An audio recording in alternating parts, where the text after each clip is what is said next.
नमस्कार। मैं हूं संजीव श्रीवास्तव। आप देख रहे हैं 4 PM न्यूज नेटवर्क। प्रधानमंत्री नरेंद्र मोदी ने अब की बार 400 पार की हुंकार भरी है, तो इधर मध्य प्रदेश में 29 शून्य के लिए केंद्रीय गृह मंत्री अमित शाह अटक गए हैं। मध्य प्रदेश में बीजेपी के कई प्लान हैं और उन प्लान्स में खासकर राज्य की छिंदवाड़ा सीट को बीजेपी टारगेट कर कर चल रही है। 2019 के चुनाव में राज्य की 29 में से 28 सीटें बीजेपी ने हासिल की थीं और इस बार भाजपा का लक्ष्य 29 की 29 सीटों का है। वो 29 शून्य का नतीजा चाहती है और भारतीय जनता पार्टी के प्रमुख रणनीतिकार, चुनावों के मास्टरमाइंड कहती है बीजेपी अमित शाह को।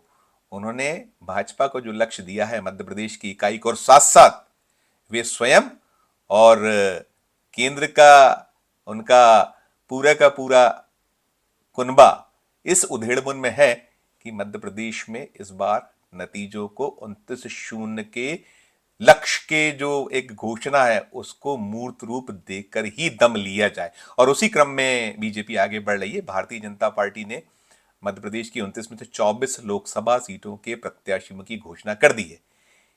जो टिकटें घोषित की गई हैं उनमें अभी छिंदवाड़ा बाकी है, और भी सीटें हैं। इंदौर भी सीट है जो राज्य की कुल 5 सीटों पर अभी एक उम्मीदवारों का ऐलान होना है। लेकिन छिंदवाड़ा की सीट को एक रणनीति के तहत रोका गया, ये सभी समझ रहे हैं। एक जो राजनीति को समझने वाला एक बहुत ही साधारण सा भी जो शख्स होता है उसकी भी समझ में आ रहा है कि इसे क्यों रोका गया है। बीच में ये एक कयास और एक सुगबुगाहट चली थी कि कमलनाथ नकुलनाथ भारतीय जनता पार्टी में आ रहे हैं।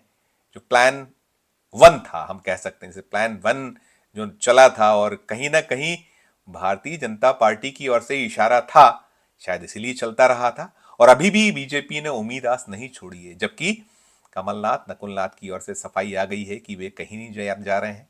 कांग्रेस में थे, कांग्रेस में रहने वाले हैं। लेकिन भारतीय जनता पार्टी की ओर से जो बयान निकल निकल कर आ रहे हैं, चाहे वो मुख्यमंत्री मोहन यादव हों या भाजपा के अन्य नेता हों, वे बार बार दोहरा रहे हैं कि अभी खेल खत्म नहीं हुआ है, खेल अभी बाकी है। और देखिए, मध्य प्रदेश में अगर हम पिछला इतिहास देखें कुछ चुनावों का, जगह 2004 लोकसभा, 2009, 2014, 2019, कई बार बड़े ऐसे चौंकाने वाले फैसले भारतीय जनता पार्टी देती रही है या करती रही है, जिसने राज्य की जो राजनीति है उसमें एक गहरी छाप छोड़ी है। और कहीं ना कहीं कांग्रेस भी विस्मित होती रही। याद करिए एक वो चुनाव मध्य प्रदेश का लोकसभा का, जब कांग्रेस ने भिंड से भागीरथ प्रसाद को टिकट दिया था।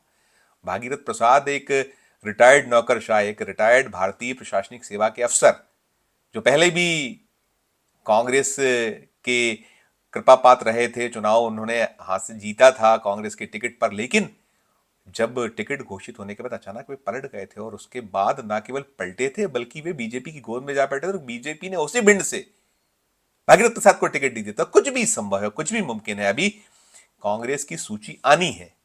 कांग्रेस की ओर से यह कहा जा रहा है कि राहुल गांधी की यात्रा जब मध्य प्रदेश से निकल जाएगी उसके बाद पहली सूची कांग्रेस लोकसभा के उम्मीदवारों की घोषित कर देगी और उसकी अपनी जो भी कवायद है वो चल रही है। उसने होमवर्क कर रखा है, कई नाम उसके भी तरफ से तय हैं और ये संभावनाएं भरपूर हैं कि यदि कमलनाथ नकुलनाथ कांग्रेस में बने रहते, जैसा कि उन्होंने दावा किया, कहा हुआ है। नकुलनाथ ने चुनाव लड़ने की घोषणा तो बहुत दिन पहले कर दी थी। उन्होंने कहा था कि छिंदवाड़ा से वे स्वयं पुनः उम्मीदवार होंगे। और उसके बाद जो कुछ हुआ था छिंदवाड़ा और दिल्ली में, जो नौटंकी चली थी या जो एक घटनाक्रम चला था, जिसमें ये लग रहा था कि अब किसी भी क्षण, किसी भी वक्त कमलनाथ और नकुलनाथ कांग्रेस का हाथ छोड़कर भाजपा का दामन थाम लेंगे, वो मसला फिलहाल रुक गया है, टल गया है, थम गया है। और ये सफाई आ गई, जैसा मैंने कहा कि नकुलनाथ ने कह दिया है कि ना वे जा रहे हैं ना उनके पिताश्री कमलनाथ बीजेपी में जाने वाले हैं। लेकिन भारतीय जनता पार्टी जिस उधेड़बुन में है उसको लेकर वो जो जिस तरीके के फैसले करती है, और देखिए वो दिल्ली में जब विरोध हुआ था कमलनाथ का, बीजेपी की ओर से खुलकर विरोध किया गया था। मोदी शाह की भारतीय जनता पार्टी का कोई नेता ऐसे खुलकर विरोध कर पाए, ये मुमकिन नहीं है। कहते हैं ना मोदी है तो मुमकिन है, लेकिन मोदी है तो ऐसी उनके या बीजेपी के नेतृत्व की बिना इशारे के वो कर पाना संभव नहीं था, जिसमें वो दिल्ली के एक भाजपा नेता ने कह दिया था कि कमलनाथ सिख दंगों के आरोपी हैं, उनको लेकर हम लड़ते रहे हैं। और साथ में उन्होंने ये भी कहा था कि नकुलनाथ से उन्हें कोई कठिनाई, नकुलनाथ आ जाए तो आ जाए। मतलब बड़ा सस्पेंस सा था, है, और अभी बना हुआ है, अभी खत्म नहीं हुआ है। तो अभी जो कुछ चल रहा है उसमें बीजेपी ने जो अपने प्रत्याशी घोषित किए हैं, इन सब के बीच जो कमल खिलाना है छिंदवाड़ा में, जो संकल्प है, जो एक प्रण लिया हुआ है, उस कमल को खिलाने के लिए कुछ भी गुल भारतीय जनता पार्टी खिला सकती है, कुछ भी संभव है। अब वहां जो ताल ठोकी थी पूर्व मुख्यमंत्री शिवराज सिंह चौहान ने कि वे छिंदवाड़ा से प्रत्याशी बनने के संकेत दिए थे कि अगर पार्टी उन्हें आदेश दे तो वे वहां जो कमलनाथ हैं उस कमलनाथ की बगिया में छिंदवाड़ा जो अजय सीट है, जब से ये सीट बनी है, एकमात्र 1997 का दौर था जब 1996 के लोकसभा चुनाव के बाद चूंकि वहां कमलनाथ को टिकट नहीं मिला था, हवाला में नाम आने के बाद अलका नाथ को कांग्रेस ने टिकट दिया था, वे जीती थी। और कमलनाथ ने हवाला से उन्हें क्लीन चिट मिलने के बाद अलका नाथ को केवल इसलिए इस्तीफा दिलवा दिया था कि वे पुनः सांसद हो जाए। और दिल्ली में ये भी चला था कि कोठी बचाना है, उनकी जो अपनी मंत्री पद के नाते उनको बंगला मिला हुआ था वहां उसको बचाना है, इस तरह की चर्चाएं चली थी। और फिर वो चुनाव लड़े थे, उपचुनाव लड़े थे, और उसमें सुंदरलाल पटवा जो मध्य प्रदेश के पूर्व मुख्यमंत्री थे, उन्होंने कमलनाथ को शिकस्त दी थी। एक बार ऐसा हुआ था। अब वही कुछ दोहराने का इरादा भारतीय जनता पार्टी रखे हुए है। उसने ठान लिया है कि छिंदवाड़ा में कमल खिलाना है। कैसे खिलेगा? या तो कमलनाथ खुद उनके हो जाए, नकुलनाथ हो जाए तो कमल खिल जाए, और नहीं खिल रहा है, नहीं होता है तो प्लान बी भी, प्लान टू भी उन्होंने सोच रखा है।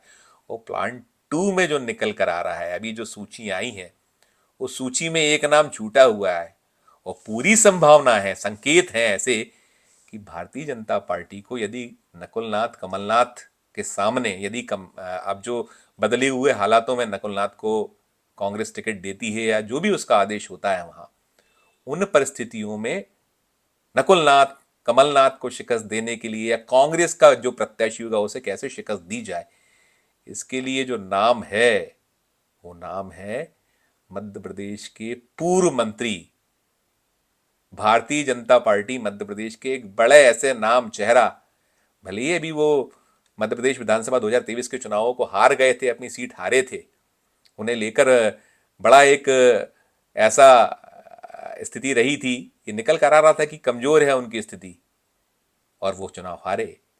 वे जो चाणक्य हैं भारतीय जनता पार्टी, जिन्हें चाणक्य कहती है, चुनावी मास्टर कहती है,